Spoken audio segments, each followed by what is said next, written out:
Juliet, and I'm here with Students Ace Life. Welcome back, and welcome if you're new. I hope you're having an amazing week.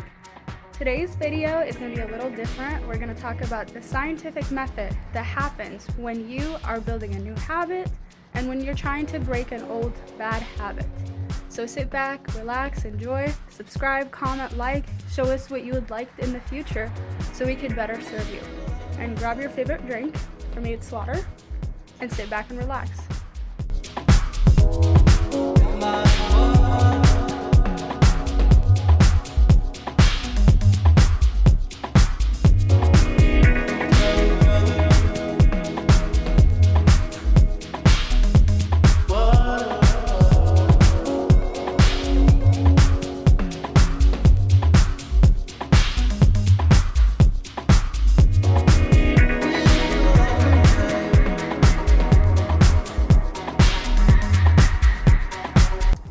Alright, you guys, so most of you that watched the previous videos were sending me questions like, okay, so we know we need to plan things, we know we need to wake up early, we know we need to develop a routine, but how exactly do we develop the habit of doing those things? And that's a really big question. And before we move any further, we're gonna have to discuss this topic because we can't do anything. I can't give you any more tips if you don't know exactly how to manifest those tips in your life. So big disclaimer, the ideas that we're about to discuss in this video are not my own. They are from really major works and books that I've read. And I'll leave a link in the description if you're interested in any of them. Also, if you see me looking down or looking around, it's because I have notes, literally 4 pages of notes that I've written here so that I can give you accurate information. In this video, I can't be hopping around. I know a lot of you love to see me dance and do weird things, but I can't really do that because this is a big topic and we need to be big kids about it and discuss it accurately. So before anything, we need to discuss identity. And why is identity important? So identity is the narrative or the story that you tell yourself about yourself. So everybody has a way that they talk to themselves, an internal dialogue, and identity is what you tell yourself about who you are. So before you change a habit, you have to change your identity regarding that habit. You can't tell yourself something and expect yourself to do something else. Why? Because we have a tendency to want those two things aligned. We have a tendency to want our identity to match our habits and our actions. So when your actions don't match your identity, they're not going to stick with you. You're not going to be able to perform that action over a long period of time. So before you do anything, you have to think about what your identity is regarding that action and change it if it needs to be changed. One of my favorite quotes regarding this topic of habit change and identity is by James Clear from Atomic Habits, and I'd like to start this video by quoting it. True behavior change is identity change. When your behavior and your identity are fully aligned, you are no longer pursuing change. You are simply acting like the type of person you already believe yourself to be. So what this means is that your identity and your actions have to be aligned. And when you believe something about yourself, you're gonna perform the action out of that belief. And now we're gonna talk about the psychological mechanism that takes place when you're building a new habit or when you're trying to break an old one. First, you have a cue.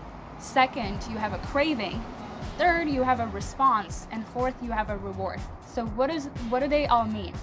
A cue means something that physically you see, something that's a physical reminder that reminds you of a want or desire, and that's the craving. And then you have a response, and the response is the action that you take in response to the craving or desire. And fourth is the reward, and the reward is the reward you feel inside or the feeling you get after you've completed that action. So in order to complete effective habit change, you need to first change your identity and then address all these mechanisms that help you change a habit. So shift your identity and then address the cue, craving, response, and reward. So how do you shift your identity? Well, first you have to change the internal dialogue that you tell yourself. You can't say, oh, I'm a procrastinator, I'm just so lazy, I don't like to work out, I'm just not the type of person to work out. Like, of course you're not gonna work out, of course you're gonna procrastinate if that's the kind of thing you tell yourself. You have to change the way you talk to yourself and the narrative you build for yourself in order to change your actions. You can't tell yourself something and expect yourself to do something else. For instance, me with YouTube, for the longest time, I would tell myself, like, you're not the type of person to do YouTube. You can't just like go out there and speak to people, to the whole world, basically. But I started changing my identity, and I started shifting my identity regarding it. And I told myself, if I have the capacity to help people, then I need to help people. And if that means I have to get out of my comfort zone, then I must get out of my comfort zone.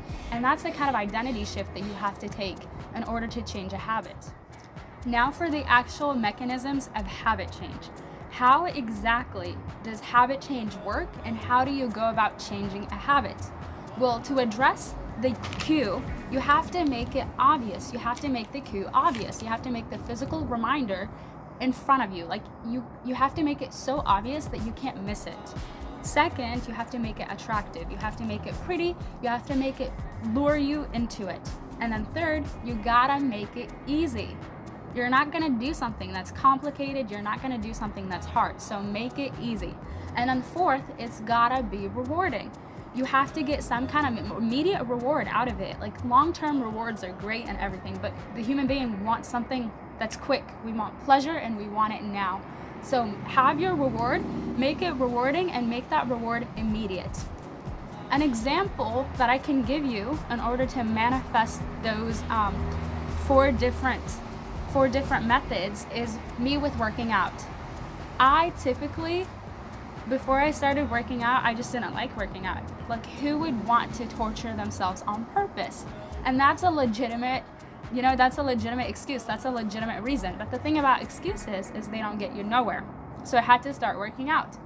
And I've been doing it for 4 years, and it never gets easier. It hasn't gotten easier. Like, every time it's just torture. It's the truth. It is torture. So in order for me to make it a habit that sticks with me for the long term, I had to complete those 4 actions that I just told you about.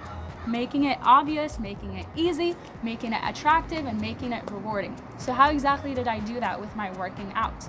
Well, first, to make it obvious, I would set up my clothes before I wake up. Like, before I went to bed, I would set up my gym clothes and my workout clothes in front of me, and my shoes and everything that I'm gonna wear, and my workout equipment if I'm gonna take anything. I would put it out in front of me so that when I wake up, I don't have to think about it. I made it so obvious to myself so that the only thing I would do is wear the clothes and head out to the gym or head out for a run. So make it obvious. Second, making it attractive. I like to work out with people. I like people. I like to talk. I like to have fun. So to make it attractive, I would listen to music. I would hang out with my friends while I'm working out, or work out with a parent, and that's how I'd make it attractive.